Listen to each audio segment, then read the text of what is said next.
que você... eu jamais quis ter um posto de gasolina, exatamente por causa disso. Porque eu tenho uma pequena parcela de 5, 6 mil postos, que é o que cada uma tem. O nível de risco que se corre é muito menor. Bem menor. 2%. Até porque, se a Ao gente passo for que você pensar... tem num posto é 100%. Exatamente. E a sua capacidade de diversificação é muito maior. O seu tempo despendido é infinitamente menor do que você ser um empreendedor. E claro, é louvável, mas nem todo mundo, primeiro, tem o perfil e tem a aptidão para ser empresário. Tem pessoas que pensam em ser carreira ou seguir vida pública. Enfim, nem todo mundo tem o perfil para empreender. Então, por que não empreender na bolsa em um negócio que já está consolidado, que já paga dividendos? Então, e que é muito grande. Perspectivas. Eu acho que esse é o principal, porque até pegando esse período todo que você viveu de um Brasil cheio de maluquices, de, como você disse, né, não eram planos econômicos, eram conversões doidas de uma moeda para outra e hiperinflação. Pense em quantas empresas pequenas não ficaram pelo caminho. Agora, aquelas empresas que estão em bolsa, que as maiores do Brasil, são muito mais resilientes durante esse processo. Se um político, munido de boa intenção e pouco cérebro, chega lá em Brasília e fala, não, né, o brasileiro está trabalhando muito, agora férias não são mais 30 dias, são 90. Primeiro todo mundo bate palma e esse cara vai ser eleito até o final da vida dele, né? E o filho dele também, né? Só botar um júnior no nome que vai estar sendo eleito. Quando ele faz isso, o cara que tem um posto de gasolina, ele vai lá e fala, caramba, ele faz uma conta e vê, tem que contratar 30% a mais de trabalhadores. Aí ele tem, né, sei lá, 10 pessoas, ele tem que contratar 3, nesse caso, e para isso pode não ter recurso naquele momento. Aí ele tem que cobrar mais caro. Só que se ele tenta aumentar o preço, ele perde market share para o cara que vai fazer a mesma conta lá, vê que tem que contratar também 30%, mas ele tem 6 mil postos de gasolina espalhados por aí. Exato. Ele consegue comprar por preços diferentes porque ele compra em muito maior quantidade.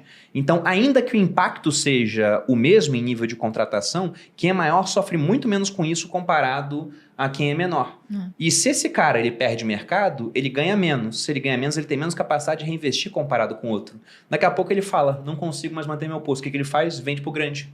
Então o grande fica maior, enquanto o pequeno vai sendo tirado Fica cada do vez jogo. menor. Né? É a mesma lógica para a tributação dos dividendos.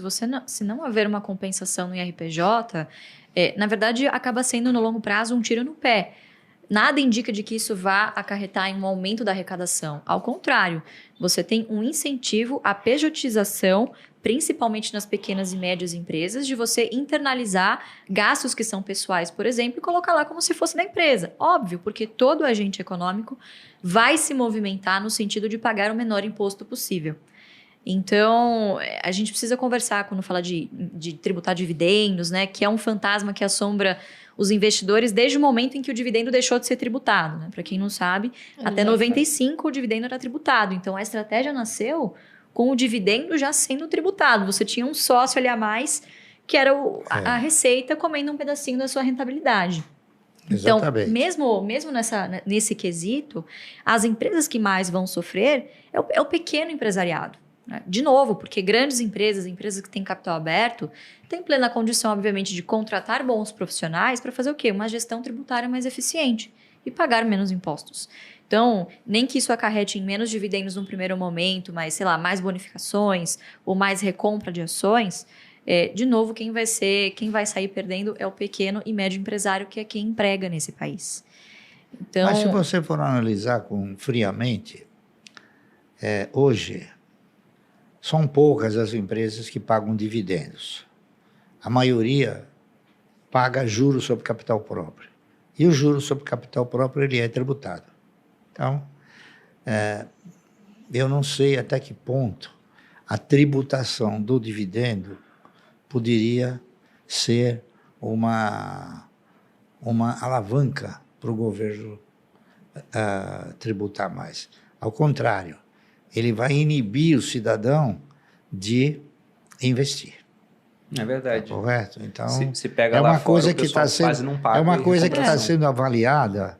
Até agora não se falou em tributar o dividendo com tanta intensidade, porque a gente já teve a oportunidade de conversar com alguns parlamentares.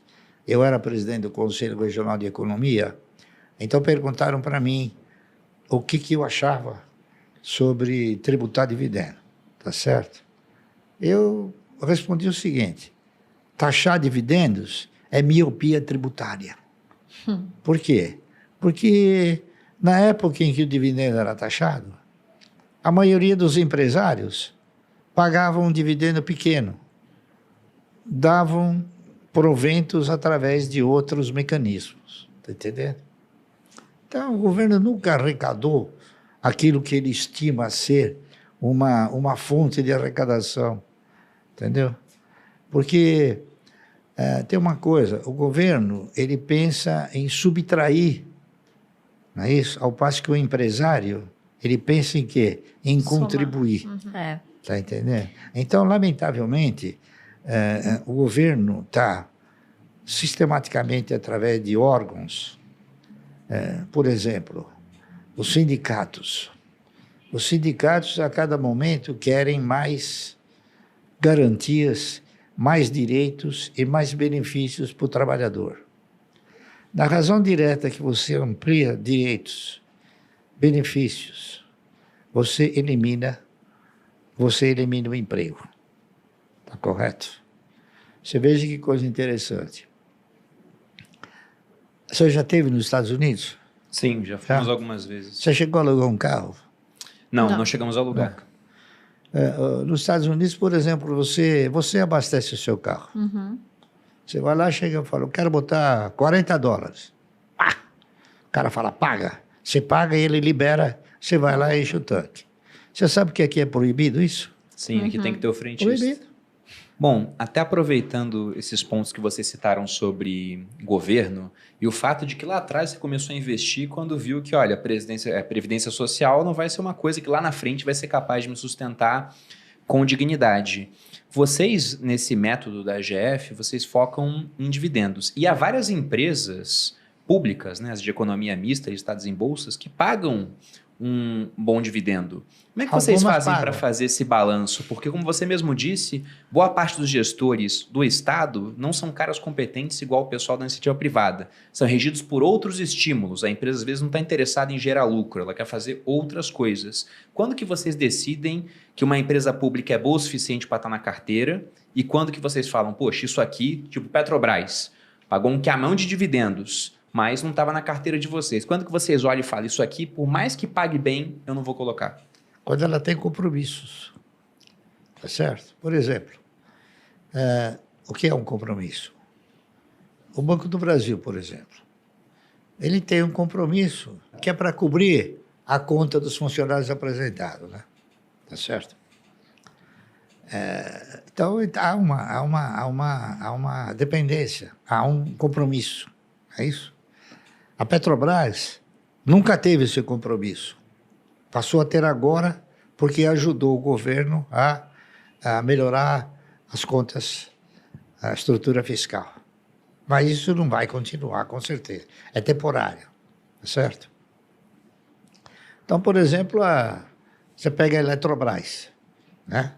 A Eletrobras tem um mecanismo diferente. A Eletrobras, ela estatutariamente, ela tem um dispositivo que ela é obrigada a pagar dividendo, 10% sobre as ações preferenciais. Então, ela paga dividendo mínimo, prioritário e obrigatório. Então, ela tem um compromisso. Está entendendo? Então, por exemplo, o Banco Santander, qual é o compromisso dele? Mandar dinheiro para a Espanha. Então, ele tem um compromisso. Então, você precisa avaliar se a empresa tem algum compromisso. Quando a empresa não tem compromissos dessa natureza, ela tem o compromisso com quem? Com o controlador ou com os controladores. Está correto? E é isso aí. Então, basta você avaliar isso. Então, esse é um dos fundamentos muito importante quando você vai investir em uma ação. Você pega